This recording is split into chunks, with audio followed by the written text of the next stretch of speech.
الحمد لله رب العالمين، والصلاة والسلام على أشرف الأنبياء والمرسلين نبينا محمد وعلى آله وصحبه أجمعین۔ برادران اسلام، دینی اور ملی بھائیوں، دوستوں اور ساتھیوں، سب سے بڑی اصل یہ ہے کہ آدمی اللہ رب العالمین سے لو لگائے۔ مسلمان جس کا ہتھیار دعا ہے، اور دعا عبادت ہے، کسی بھی غیر اللہ سے دعا کرنا حرام اور ناجائز ہے، جیسے مردوں سے مانگنا اور قبروں میں مدفون سے مانگنا، یہ حرام اور ناجائز ہے۔ اللہ رب العالمین نے فرمایا ان تدعوهم لا يسمعوا دعاءكم ولو سمعوا ما استجابوا لكم ويوم القيامة يكفرون بشرككم۔ میرے بھائیوں، دعا ہم رنج علم تمام کو دور کرنے کے لیے اللہ رب العالمین سے التجا کا نام ہے۔ اللہ رب العالمین نے فرمایا وَقَالَ رَبُّكُمُ ادْعُونِي أَسْتَجِبْ لَكُمْ۔ اس لیے دعا مومن کے لیے ہتھیار ہے، اور جو لوگ اللہ رب العالمین کو جانتے ہیں، اللہ رب العالمین سے مصیبت کے وقت میں اور خوشی اور شادمانی کے وقت میں اللہ رب العالمین ہی سے رجوع کرتے ہیں، اور ہر چیز اللہ رب العالمین ہی سے مانگتے ہیں۔ اور یہاں تک کہ دعا معمولی چیز کے لیے بھی کرنا چاہیے، اور دعا کے کچھ آداب ہیں اور قبولیت کے کچھ اسباب ہیں، جو کوئی بھی ان کو مکمل کر لے گا اس کی دعا قبول کی جائے گی۔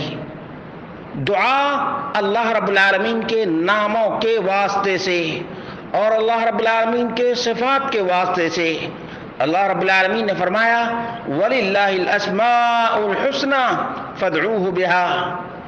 نمبر 2، اللہ رب العالمین کی تعریف، کبریائی اور عظمت کو بیان کرے، اور نبی مکرم صلی اللہ علیہ وسلم پہ درود بھیجے۔ رسول اللہ صلی اللہ علیہ وسلم نے ایک آدمی کو نماز میں دعا کرتے ہوئے سنا، اور اس نے اللہ رب العالمین کی تعریف و توصیف نہیں کی، اور نہ ہی اس نے نبی کریم صلی اللہ علیہ وسلم پہ درود بھیجا۔ آپ صلی اللہ علیہ وسلم نے فرمایا عجل ھذا، اس نے جلد بازی کی ہے۔ پھر آپ نے فرمایا جب تم میں سے کوئی نماز پڑھے تو اللہ رب العالمین کی تعریف سے شروع کرے اور اللہ رب العالمین کی حمد و ثنا بیان کرے۔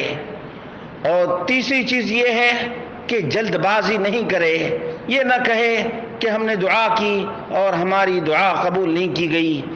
نمبر 4، حلال غذا کا خیال رکھنا۔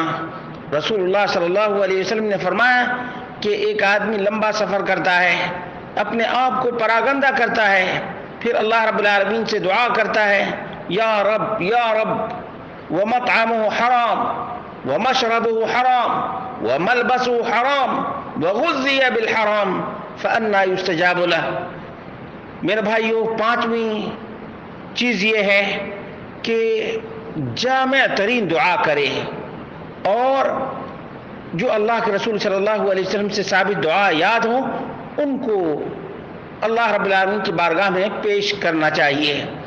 اور 6ٹھی چیز یہ ہے کہ اللہ رب العالمین سے بار بار مانگے کہ اللہ رب العالمین تو ہی قبول کرنے والا ہے، تو ہی داتا ہے، تو ہی دینے والا ہے۔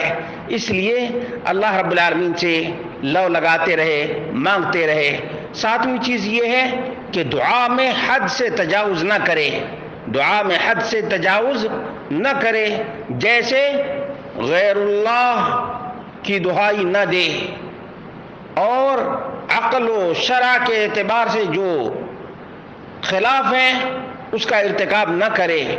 اور یہ ہے کہ جو اپنی چاہت ہے، جو اپنی زبان میں مانگ سکتا ہے ویسے ہی مانگے اور خاص طور سے کچھ اوقات ہیں دعا کی قبولیت کے، اور ان میں سے سجدہ ہے، اور اذان اور اقامت کے درمیان ہے، اور آخری رات کے حصے میں، اور بارش جب ہو رہی ہو اس وقت، اور جمعہ کے دن جو آخری گھڑی ہے اس میں بھی دعا قبول ہوتی ہے، اور روزہ دار کی قبول ہوتی ہے دعا، مسافر کی، والد کی، مظلوم کی بھی دعا قبول ہوتی ہے۔ اور مظلوم کی دعا کے بارے میں تو یہ کہا گیا کہ دعا اور اللہ کے درمیان کوئی پردہ نہیں ہے، اس لیے اللہ رب العالمین توفیق عطا فرمائے۔ اللہ کے بندو، دعا کامیاب ترین تجارت ہے۔ اللہ تبارک و تعالی کسی بھی دعا کرنے والے کو نامراد نہیں کرتا ہے۔ اگر اللہ رب العالمین نے سوال کے مطابق دے دیا اور نہیں اس کو دنیا میں ملا تو آخرت میں اللہ رب العالمین ذخیرہ کرتا ہے، اور اسی طرح سے اس کی آنے والی مصیبت کو ٹال دیتا ہے۔